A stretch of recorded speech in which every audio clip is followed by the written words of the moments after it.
All right, well, we'll go ahead and get started this afternoon. Again, thank you so much for joining us. We really know how valuable your time is and appreciate it so much when you take the opportunity to participate in some free learning. So hopefully you'll learn some great tips and tricks today about creating and sending notifications on your campus. So I'll go ahead and take a second to introduce myself first. My name is Kim, and I am a Client Experience Specialist with LifeShare Technologies, and I'll be leading your webinar today. And with me, I also have Brad. We're glad Brad's joining us today. He's actually going to be moderating the chat box. So if you've got any questions throughout the webinar, since you do have your audio turned off, you can pop them in that chat box. He'll let us know, and we will address those as we go today.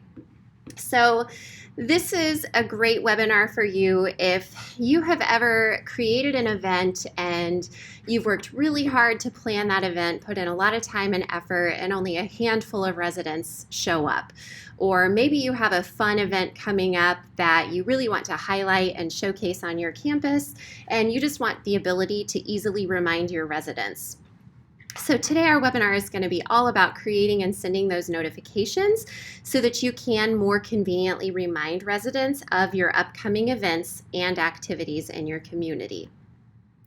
So first we'll go into the 411 on resident notifications. Today we'll be covering the 3 reasons why you should be using notifications,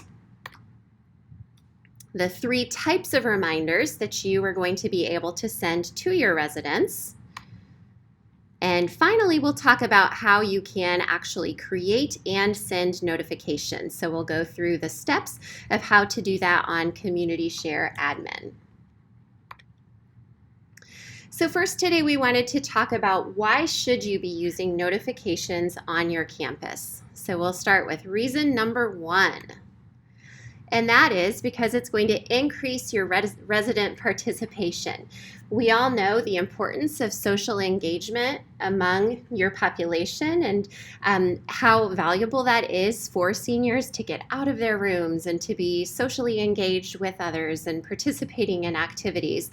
And that's really going to help their overall well-being. So obviously, to be able to increase that participation by the use of notifications is going to be kind of a win-win for everyone.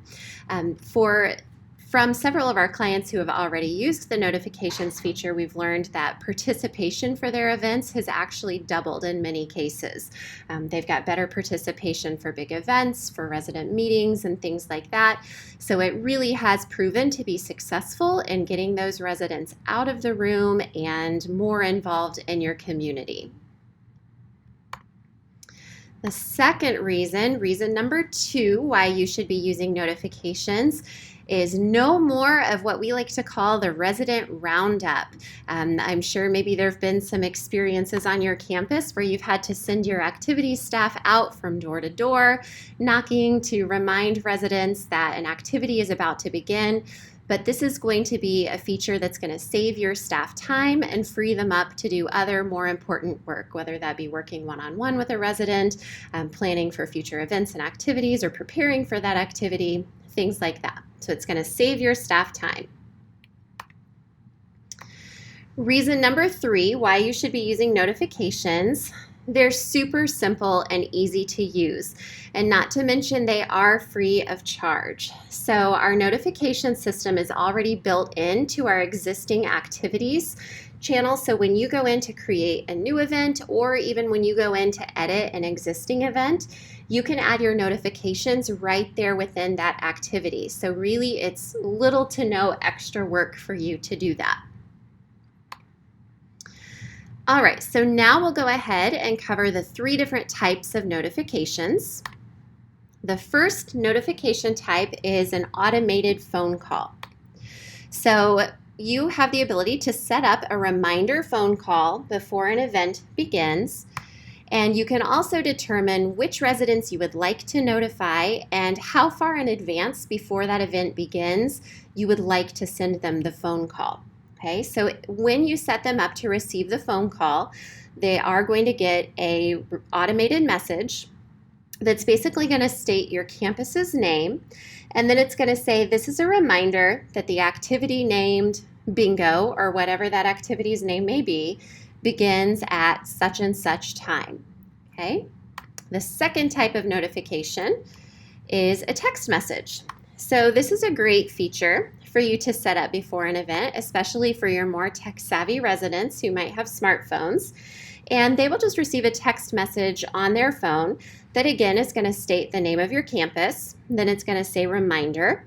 It will list the date and the time of the activity, the name of the activity, and how far away it is from beginning. The third type of notification is going to be a pop-up reminder.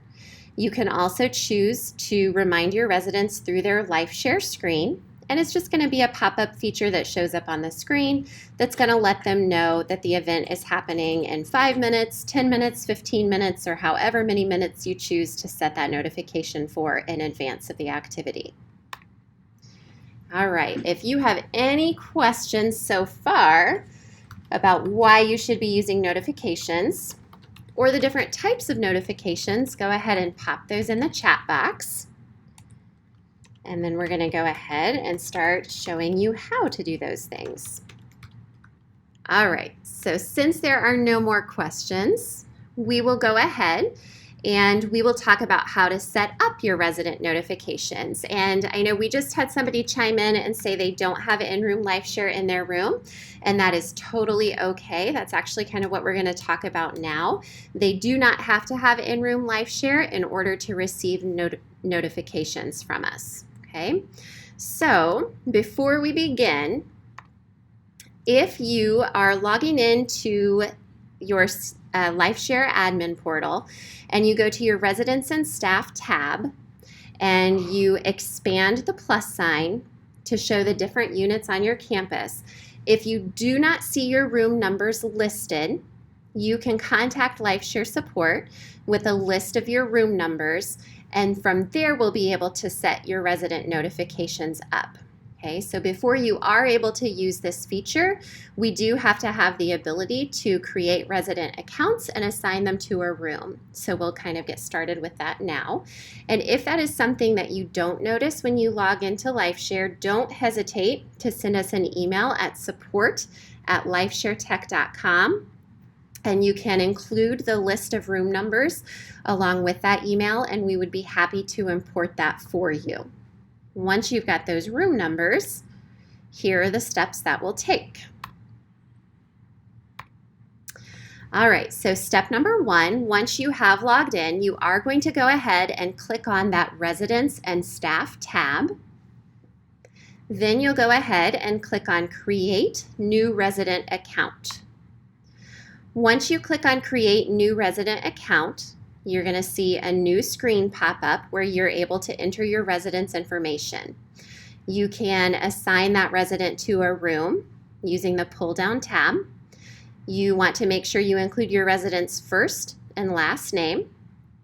And then you can also enter their phone number in this area. Now, since we're using this for the purpose of notifications, that phone number is necessary and not optional. Once you've done that, you're going to click Save, and then your residents will be listed next to that room number. All right, so we're going to go ahead and move on to part 2 of setting up resident notifications. And this is going to involve your community share channel. Okay, so we're no longer in the residents and staff tab. We've switched back to the Community Share tab, which is the first thing that you see when you log in. And you're going to click on your Activities channel and simply enter your activity by entering your date, the time, the title, whether or not you want it to repeat, checking what areas you want it to display, etc. Once you've entered that information, or even gone into an existing activity that already has this information set up for you, then you can choose the type of notification that you wish to send, and then how many minutes before the activity begins would you like to send that notification. So there are 3 choices here, the same things that we talked about. The pop-up reminder, which would be primarily for our residents who have in-room LifeShare devices. the phone call reminder, which is going to send the automated message, and then also the text message, which you would be able to send to a smartphone. Then you're going to identify how many minutes before the start of that activity you want them to receive the notification. So in this instance, because we've got it set for 15 minutes before the start, the resident is going to be receiving an automated phone call at 2:45 p.m. to remind them of the event. Finally, you're going to do step 3. For step 3, you're going to select either a group of individuals. So for example, if you wanted to send that to your entire resident section for assisted living, you would have the ability to do that. We'll also talk about some custom groups that you can set in a moment as well. Or if you just want to be able to notify individual residents, you're also welcome to do that. So if you have a handful of residents that you know always come to bingo, then you could select their names individually and they could be the only residents receiving that notification rather than sending it out to the entire unit. Okay, so it looks like no questions so far. So that second group we talked a little bit about second step we talked a little bit about previously, and that's just to select your group of residents to notify, which is shown in the first box here. So here we've selected all of the residents for Kim's campus. Or your second choice then is to select the individual residents to notify. So you can check the check boxes for those handful of residents that you do wish to send the notification to. One thing for you to kind of keep in mind before setting all of this up as well, in addition to making sure that your resident census has been inputted and that all of your resident info is up to date on that residents and staff tab, you do want to make sure that you talk with your residents before setting this up, just so they know to expect an automated phone call or a text message from us. It might show up as an unfamiliar number to them, and it's going to be an out-of-state number. So it's nice for them to have a little bit of advance notice and know that, hey, we're going to be starting this new feature and sending you some notifications. We also like to recommend, if you are sending those notifications to their smartphones, the first time they receive that notification, they can save that phone number as a contact, and you could name it activity notification or event reminder or something like that, just so that when that number pops up on their smartphone, they recognize it and know, oh, this is the community reminding me of an event today. We're actually going to hop over to the admin page where you enter all of these things, and we'll quickly go through the steps together so that you can see it in progress. So as we talked about before, the first thing that you're going to want to do is check your residents and staff tab. When you expand the plus signs, if you do not see a list of your room numbers, make sure you reach out to us. We do have to have those imported into your system before you're able to enter your resident information. Once you've expanded these, you do have the ability to create new resident accounts by clicking on that button. Here's the pull-down tab. It's only going to show a list of your available rooms. So you select the room you'd like the resident to move into. We'll add the first and last name plus a phone number that they can be reached at, and then we'll click Save. Once I click Save, we should see their test resident in room 106, and the phone number that we have listed is now next to that test resident's name. Okay. As we talked about earlier, you also have the ability to set up some groups. So if we go down to the Groups tab, I have some existing groups already set for this campus. One of them is Book Club. Another one is Men's Choir. Then we also see that I have my entire campus level listed and my units underneath it. So I've got my assisted living and also my memory care. Okay. If I want to create a group that is going to involve residents from all areas of campus, maybe I'm going to have a movie group or a movie buff group, and I'm going to click into Kim's campus. I'm going to add that new group. I'm going to title it and then save it. And then when I click into that group, I'm going to see names for all of my residents. These are not just my assisted living residents, it's my memory care residents listed here as well. So I can go through, I can select the residents that I would like to be part of that Movie Buffs group since it's a campus-wide event, and add them to that group, and then click Save. Okay. If it's a group that's only specific to one unit, let's say AL for this case, I can click into AL. I'm going to add a new group. My book club and men's choir are also tied to the assisted living side of campus. And we're going to name this one Gardening Club. We'll save that. I can now click into that group, and then I can select my members for that group by checking the check boxes, clicking Done, and now Save. We're going to move on to part 2, which is to go back to your community share channel. You're going to view your activities, and we're going to go into today's activities. And let's say that for our gardening club, we would like to go ahead and set up a notification. So I'll click Edit, and that's going to take me to that activity's information. I'm going to select which type of reminder I would like to set up for the residents. For mine, it's going to be an automated phone call. I'd like them to receive it 30 minutes before the start of the event. And since this activity is Gardening Club, I'm going to go ahead and click Change to select Garden Club directly. I'll click Done, and now I see that club listed here. Okay. If I wanted to just notify individual residents, I would click here for Change, and then I could select the residents that I would like to send my notification to by clicking the checkbox and then clicking Done. Okay. Once I click Save, if it is a repeating event, it's going to ask you, would you like to send this notification only this time, or would you like to send it for all future items? So for every time we have Gardening Club. And let's say maybe today's Gardening Club is a special event, so I'm only going to select to send that notification today. Okay, so Norma is saying, I have a married couple with 2 different phone numbers. I cannot put them both. So there are a couple of things that we could do in that scenario. If you would like to just choose one of their phone numbers to remind one of them, we certainly can do that. And it would only go to one member of that couple.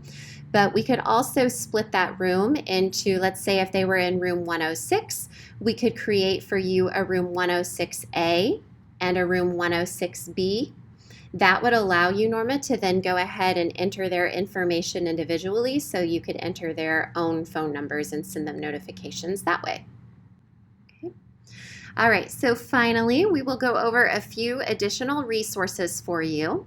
The first one is about our LifeShare notifications. It is a PDF that basically covers the same information that we discussed today, but it's a nice little thing for you to print off in case you need something to look at as you are entering your resident accounts or creating a new activity.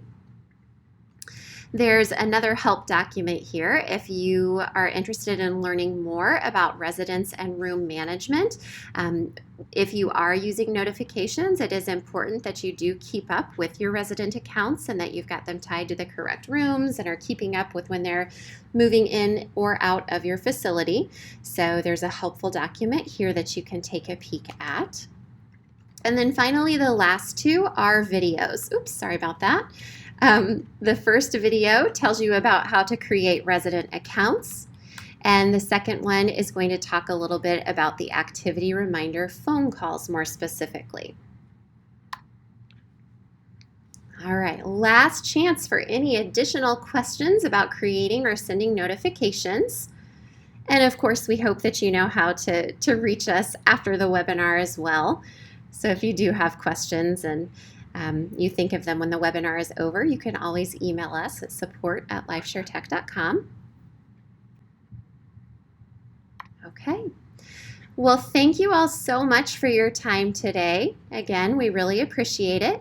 Our next webinar is July 9th at 12 p.m. Eastern Daylight Time, and it's going to be a really great one. It is 5 ideas for community-specific content. So we're going to offer a variety of ideas for you to add additional content specifically for themed events or for things that are unique to your community, and just some creative ways for you to advertise those events and build excitement leading up to community specific events. So we're super excited about that one and would love for you to join us. You can RSVP as soon as you would like for that one. And also, finally, if you have any other topics that you'd like us to feature during our monthly webinars, we certainly get our best ideas from you guys. So if there's anything specific that you've been wanting us to cover during the monthly webinars, please go ahead and put that in the chat box, and we would love to arrange a webinar to cover those in the future. And additionally, if you feel like you need one-on-one training on anything that we've covered today, or really anything else related to LifeShare, our support staff is always happy and willing to do one-on-one webinars if that would better suit your needs as well. Well, Brad and I will stay on for just a few more minutes in case you have any final thoughts or questions. But thank you again so much for your time today, and don't hesitate to reach out to us by emailing us or calling us, and be sure to follow us on social media. We also like to put lots of helpful tips and tricks there for you as well. Thank you so much for your time. We hope you guys have an awesome evening.